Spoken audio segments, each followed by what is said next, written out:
Hello, lovelies. Cory here. Welcome to my channel. If you're a return viewer, hello. How are you doing today? It's Friday night, and you've probably noticed a difference in me from my last video. Everything's okay. Honestly, I was just kind of jealous of the low maintenance of having a buzzed head. My son and husband buzzed their heads at the start of this stay-at-home order 8 weeks ago, and we've been maintaining it. My husband bought a pair of clippers, and yeah, I got jealous.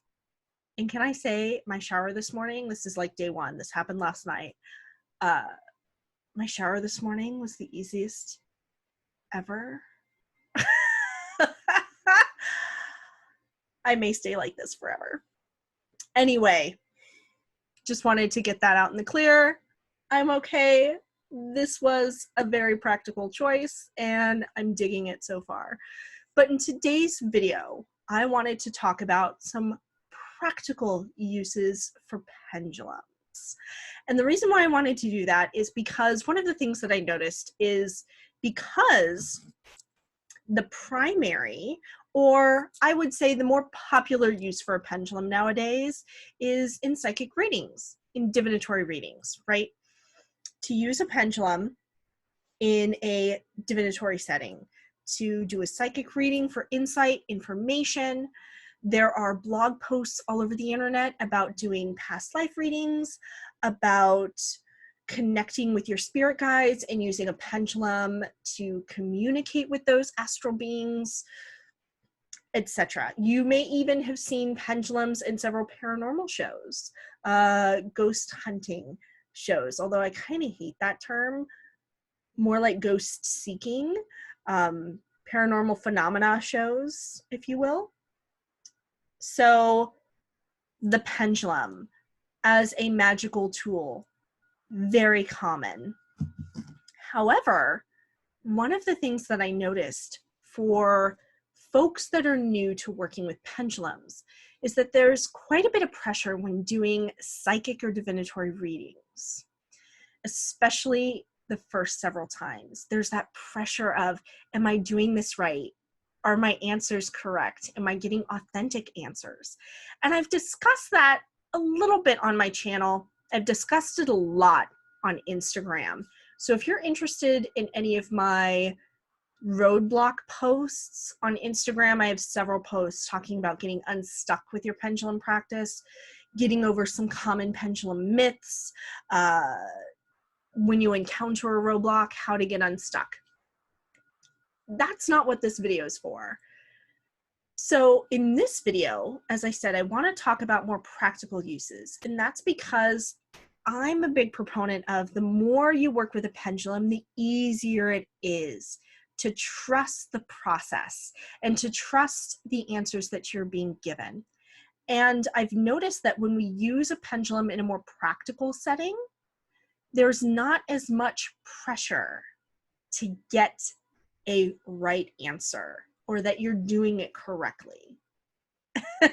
And I'll explain what I mean in a little bit. So just to kind of give you a background story on how more practical uses entered my personal pendulum practice. Because when I first trained to use pendulums, this was January 2012, I took a 6-week pendulum course. All of the methods that were taught to me were very magical. Connecting with your guides, doing psychic readings, scrying for lost objects. That was probably the most practical technique that was discussed during the course, or during that 6-week course. But scrying for lost objects isn't a scenario that comes up very often every day, right? We're not constantly losing objects and pulling out a pendulum and going from room to room trying to hunt this thing down. So I wanted to come up with more practical uses for Pendulum outside of reading in the circle because I couldn't come up with questions to ask my Pendulum every day. I was getting burnt out on psychic readings, but I wanted to continue working with my Pendulum in some form or fashion. Enter in fantasy football. Stay with me. So, my husband's family started a fantasy football league over 40 years ago.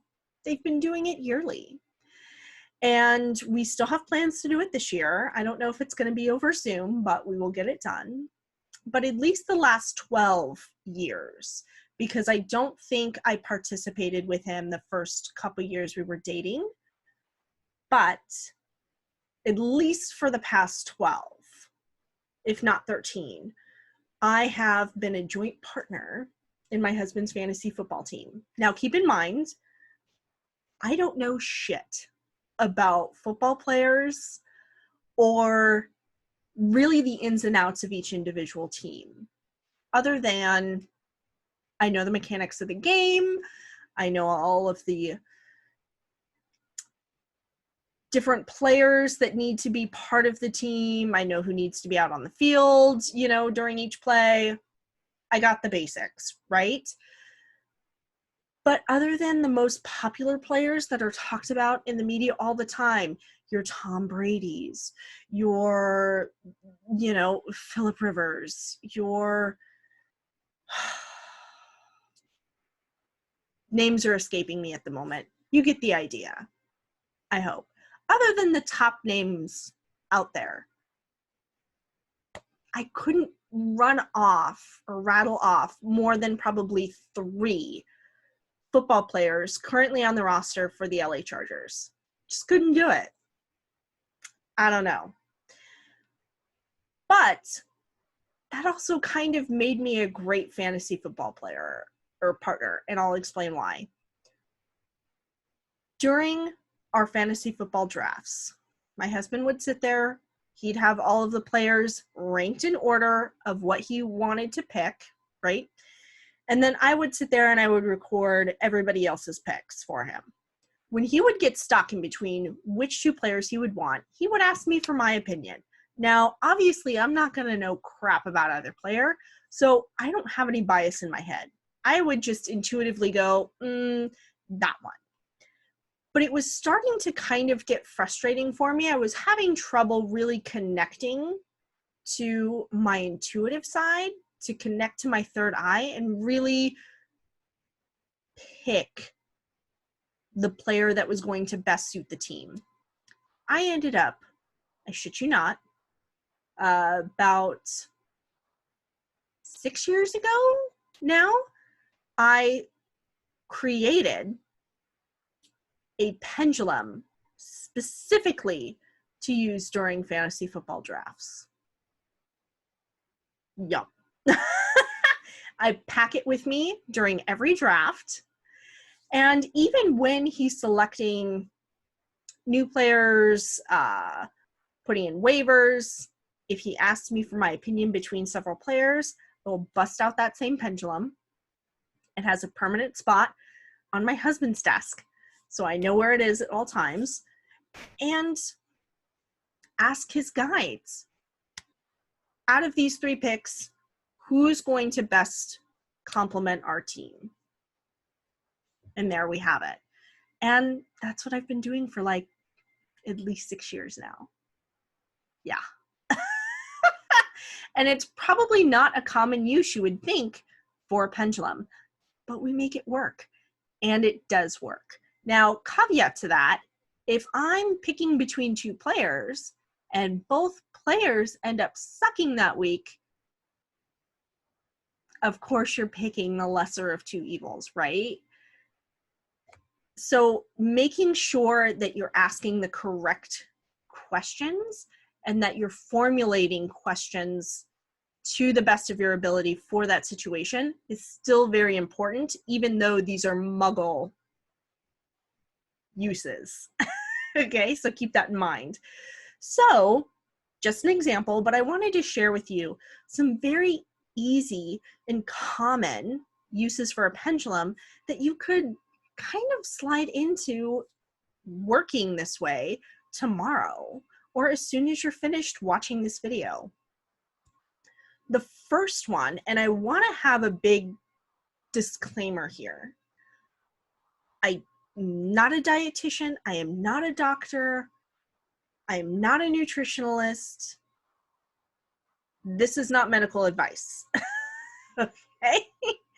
This is just an exercise that I'm sharing with you that I myself have done to some success. Okay? Throwing that out there. So the first exercise is support and intuitive heating. So one of the practical uses for my pendulum is selecting foods. And this is something that I ask when I have multiple options in front of me. I'm not sure what it is that I'm craving. I'm having a hard time picking foods. I'm having a hard time selecting what's going to be good for my body in that moment. I will pull out a pendulum and I will ask, what is going to be the best selection for my body at this time? Or even, what am I gonna like eating? Kid you not, real true story here. I have asked, had a big carne asada burrito in front of me, wasn't feeling great, was on the verge of starting my period, and I said, am I gonna regret eating this? And I got a big ass yes. I ate it anyway. I did regret it though. She wasn't wrong. I just decided to discard the advice in that moment. But, like I said, what question you ask, kind of important. But selecting foods. You could even go so far as to have it help you select an extra ingredient to go in your casserole surprise for dinner one night. You know, okay, out of these ingredients in front of me, which 5 are going to work best together for a crock pot dish? Okay, or an Instapot dish. They're calling them Instapots now, right? Not crock pots. I feel like it's the same thing, but not. Slightly different, right? Clearly, you guys know how much cooking I do in my house by this video. But because I'm not a big cook, working with my higher self, connecting with my guides through a pendulum to get an idea of what's going to be best for my body and what's going to be the best fuel for my body has been helping, at least for me. So that's one idea. I did have a pendulum teacher years ago who told me that she spotted a woman, and this is how she knew that there was something behind, you know, working with pendulums. She spotted a woman in a grocery store using a pendulum to, I think she was over the, it wasn't in a produce section. I think she was in the meat section, you know, holding her pendulum over like steaks to select the right one. So take this puppy with you grocery shopping. Just make sure you sanitize it, right? We're in interesting times right now. Next one, online shopping. I have been doing this the most over the past 8 weeks.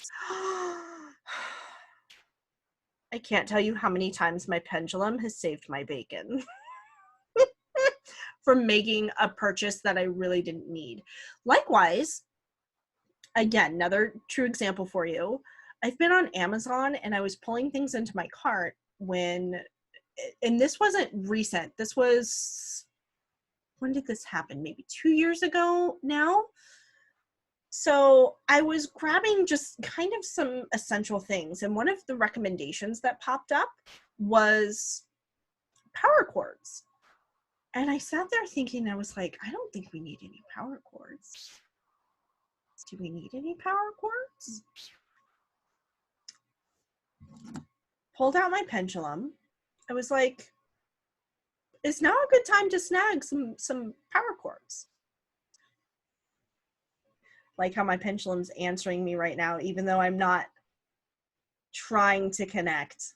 But that's because we work together so much. It's like, yeah, bitch, you need some more power cords right now. Where I was like, do we need any power cords? We have a ton of power cords in the house. Is now a good time to buy them? Yes.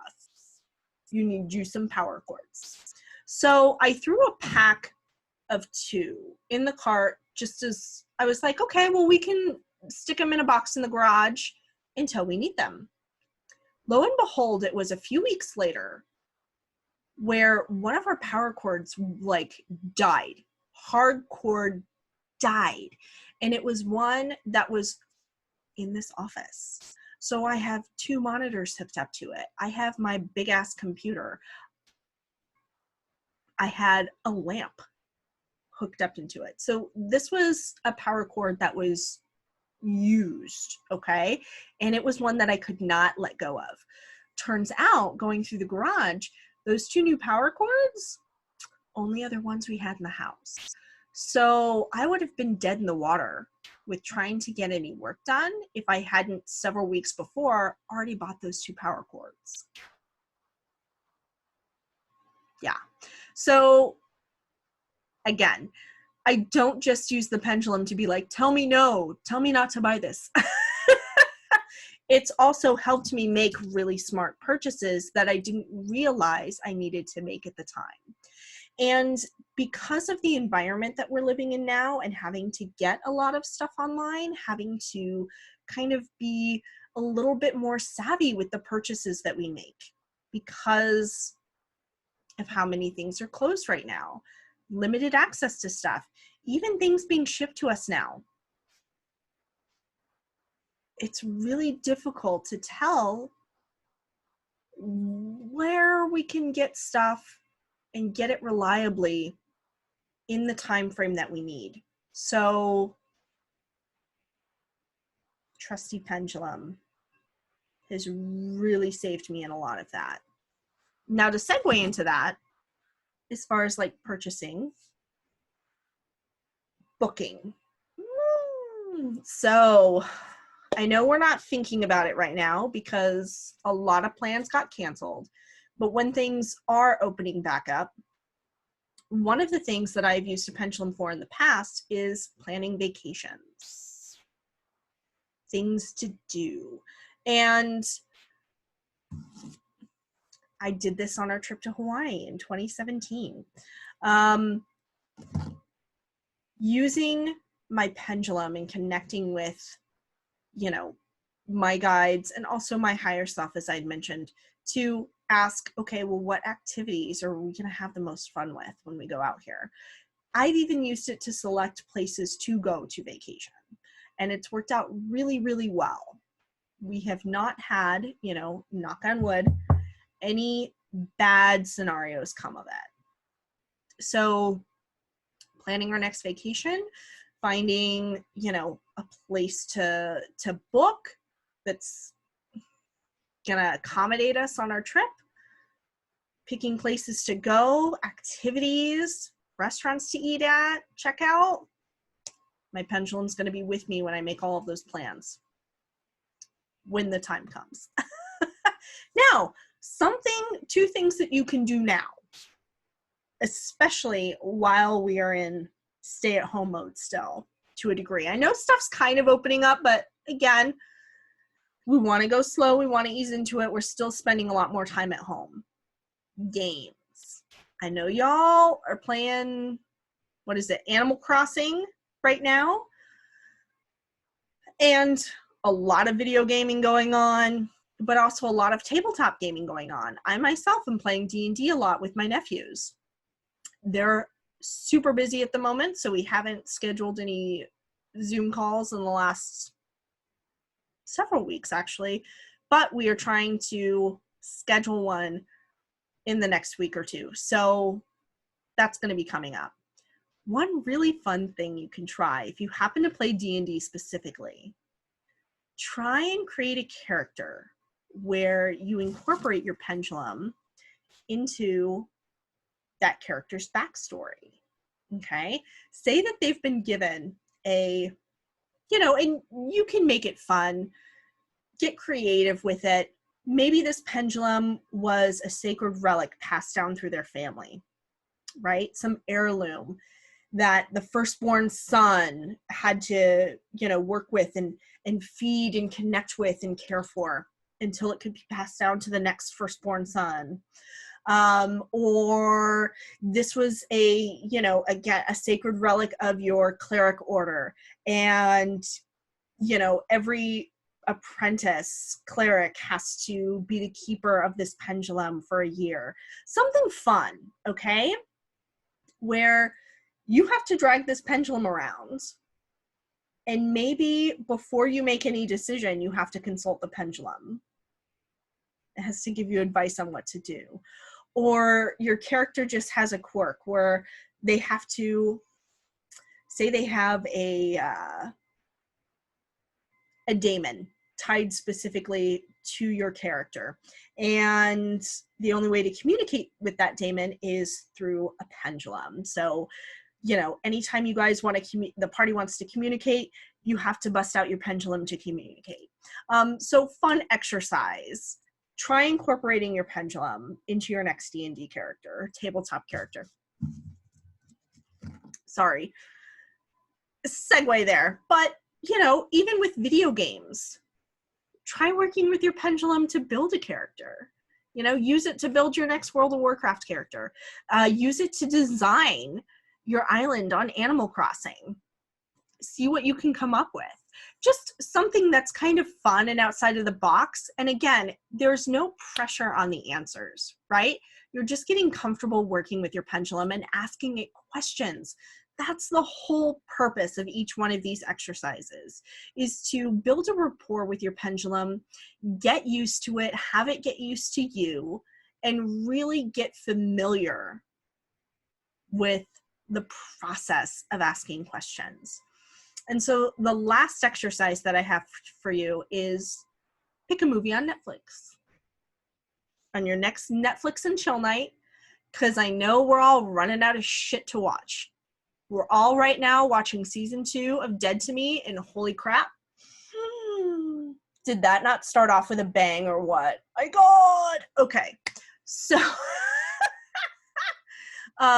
if you run in my circles, you've already watched Hellier, season 1 and 2, probably 6 or 7 times by now since January. And running through it an 8th time is still on the table, but at the same time, you're probably wondering, what's some new shit that I can watch? Well, pull out your pendulum, okay, pick a genre, and ask it a question. You could ask it, okay, well, what movie would I really enjoy watching right now? Which movie would I find out of these 3 that I would find the most entertaining? Am I going to like this new show that just came out? Is this new show something that I would really enjoy and get a kick out of watching? Or, hey, does this movie match the vibe that I'm going for right now? I really want something spooky but not too gory. Is this movie going to fit the bill? And this is a good way, like I said, to start working with your intuition and really building that relationship with your pendulum without having to go down the rabbit hole of, yeah, you could absolutely Google a movie and look at reviews, check it all out before you watch it. But where's the fun in that? I'm kidding. Yes, go check out reviews if that's something that you really love and enjoy and something that you have to do before watching a movie. But if you're looking for ideas on practical uses for your pendulum, especially during this quarantine period, that's it. Find ways to incorporate it into your video game life. Find ways to help you out with your Netflix and chill. Pick something on Hulu. When you go shopping, have it nearby. And so for that reason, you know, a lot of these things are having to do with computers, right? I have a pendulum right here in front of my computer setup at all times. Okay? I do rotate them out in order to give them a good cleansing, give them a good charge, and kind of give them a rest period. But there's like 3 of them that are like my regular buddies, and they're on a rotation. But I always have one out so that I can work with it practically. I've even pulled out pendulums to pick my outfit out for the day. Kid you not. I've said, I can't decide between these 2 shirts. You know, what color is going to make me feel really sexy today? Which of these 2 is going to make me feel comfortable? Because I just want to be comfortable, right? So if there's a particular mood you're going for and you're not quite sure, you know, which outfit's going to get you there, ask your pendulum, right? Ask your guides, ask your higher self. So that's it. Just some practical uses. Don't want to overwhelm you at once with too much stuff, but just some ideas to get you started on really incorporating your pendulum into your everyday life and not just having it be this magical tool that you bust out like once every 6 months to do a reading, because I would really hate for that to happen. Your pendulum's neglected. Please use it. That is it for this video, lovelies. If you guys have any other ideas, any suggestions that you have for other folks, leave them down in the comments, or let us know how you work with your pendulum on a regular basis. In addition to psychic readings, I would love to hear from you. I would love to know. I miss your guys' faces. Not that I can see your faces, but I miss talking with you. I guess that's what I wanted to say. I miss our video chats. So let me know your thoughts down in the comments, and I hope to see you loves very, very soon in the next video. So make sure you are subscribed if you are not already, and I will catch you in the next one. Until then, blessed be.